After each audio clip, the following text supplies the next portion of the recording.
အခုကြည့်ရှုနေတဲ့သူတွေထဲမှာပဲနို့ကြိုက်တဲ့သူတွေရှိကြလားပေါ့နော်အဲ့တော့ပဲနို့ကတကယ်ပဲကျန်းမာရေးအတွက်ကောင်းလာအောင်အဲ့တော့ပဲနို့ရွေးချယ်တော့မယ်ဆိုလို့ရှိရင်မဖြစ်မနေကြီးကိုကြီးတဲ့အချက်၃ချက်ကြောင်းကိုတော့ဒီနေ့မှာဝေမျှဆွေးနွေးတော့မှာဖြစ်ပါတယ်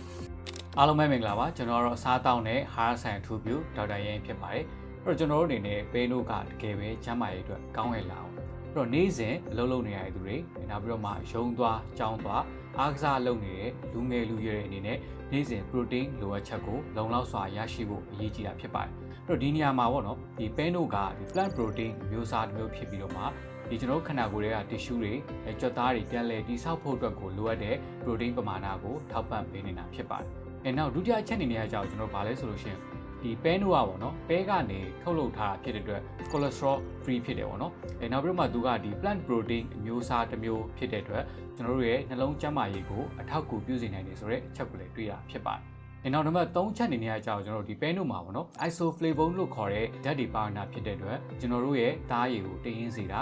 နောက်ပြီးတော့မှအယိုးဆက်တွေကိုလည်းတာမာစေပြီးတော့မှကျွန်တော်တို့ခန္ဓာကိုယ်ထဲမှာပေါ့နော်ဒီဟော်မုန်းတွေမညီမမျှဖြစ်တာကိုပြန်လည်ထိန်းညှိပေးရဆိုတဲ့အချက်ကိုလည်းတွေ့ရဖြစ်ပါတယ်။အဲ့တော့ဒီချက်တွေကကြောင့်ပဲနို့ကနေပြီးတော့မှရရှိနိုင်တဲ့ကျန်းမာရေးခေါင်းကျိုးတွေဖြစ်ပါတယ်။အဲ့တော့ဟုတ်ပြီပေါ့နော်ကျွန်တော်တို့လာပဲနို့ကိုဘယ်လိုမျိုးအချက်တွေကိုကြည့်ပြီးတော့မှရွေးချယ်ကြရမလဲပေါ့။ပထမဆုံးနံပါတ်1ကကြတော့ဗာလဲဆိုလို့ရှိရင်ဒီ soy bean quality ဖြစ်ပါတယ်။အဲ့တော့ကျွန်တော်တို့အနေနဲ့ပဲနို့အရည်သွေးကောင်းဖို့ဆိုလို့ရှိရင်ဘယ်လိုမျိုးပဲကနေထုတ်လုပ်ထားရလဲသူ့ရဲ့ပဲ quality ကကောင်းရလားဆိုတာကအရေးကြီးတာဖြစ်ပါတယ်။အဲ့တော့အခုဒီမှာမြင်တွေ့နေရတဲ့ဒီ Victor မှာဆိုလို့ရှိရင်သူကဒီ non GMO ပေါ့နော်ဒီမျိုးရိုးဗီဇမပြုပြင်ထားတဲ့ Grade A Canadian soybean ကနေပြီးတော့မှ Swedish technology နဲ့ထုတ်လုပ်ထားပြီးတော့တာရှစ်ခန်းဆေးဝါးတွေမပါဝင်ဘူးဆိုတာကိုလည်းတွေ့ရဖြစ်ပါတယ်။ဒီအတွက်ကြောင့်ကိုယ်အနေနဲ့ပထမဆုံးအနေနဲ့ပဲနို့ရွေးချယ်တော့မယ်ဆိုလို့ရှိရင်ဘယ်လိုမျိုးပဲကနေထုတ်လုပ်ထားလဲဆိုတာကိုကြည့်ဖို့အကြံပြုချင်ပါတယ်။နောက်ဒုတိယချက်အနေနဲ့ကကြတော့တကြားပါဝင်မှုပေါ့နော်။ကိုကအချိုမကြိုက်ဘူးနောက်ပြီးတော့မှဒီ weight ထိန်းနေတယ် weight ချနေတဲ့လူတွေဆိုလို့ရှိရင်တော့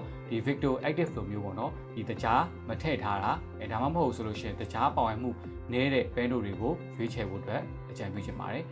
နောက်နံပါတ်3ချက်အနေနဲ့ကြီးတင်တာကကြတော့ဒီ protein content ပေါ့အသားဓာတ်ဘယ်လောက်ပါတယ်လဲပေါ့တချို့ပဲနို့တွေကကြတော့ကျွန်တော်တို့ဒီအရသာတော့ကောင်းတယ်ဒါပေမဲ့ protein ပါဝင်မှုနည်းနေတာမျိုးတွေကျွန်တော်တို့တွေ့ရနိုင်ပါတယ်အဲ့ဒီအတွက်ကြောင့်ကိုယ်အနေနဲ့ပဲနို့ရွေးချယ်တော့မယ်ဆိုလို့ရှိရင်ပထမအဆုံးအနေနဲ့ဒီ soybean quality ဘယ်လိုမျိုးပဲမျိုးစားနေထုတ်လုပ်ထားလဲပြီးတော့လို့ရှိရင်တကြားပါဝင်မှု protein content ပေါ့နော်အသားဓာတ်ဘယ်လောက်ပါလဲဆိုတော့ဒီအချက်3ချက်ကိုတော့မဖြစ်မနေကြည့်ဖို့အကြံပြုချင်ပါတယ်အဲ့ဒီအတွက်ကြောင့်လူငယ်လူရွယ်နေပေါ့နော်ဒီနေ့စဉ်ဟာရပြုရပြီးတော့မှကျန်းမာလှပဖို့အတွက်ဆိုလို့ရှိရင်အစားအသောက်ကိုလည်းတေချာစုံလင်ပြီးတော့စားမယ်ပြီးတော့လို့ရှိရင်ဒီလိုမျိုးဒီပဲနို့တွေကိုလည်းဖြည့်ဆွတ်တောက်သုံးပြီးလို့ရဖြစ်ပါတယ်အဲ့ဒီအတွက်ကြောင့်မိဘနဲ့တင်ကိုယ်တိုင်ကတင်းအတွက်အကောင်းဆုံးဆန်အောင်ပါတယောက်ချစ်စီတိုင်းစိတ်ရောကိုယ်ပါကျန်းမာချမ်းသာကြပါစေလို့စတောင်းပေးလိုက်ပါတယ်ခင်ဗျာ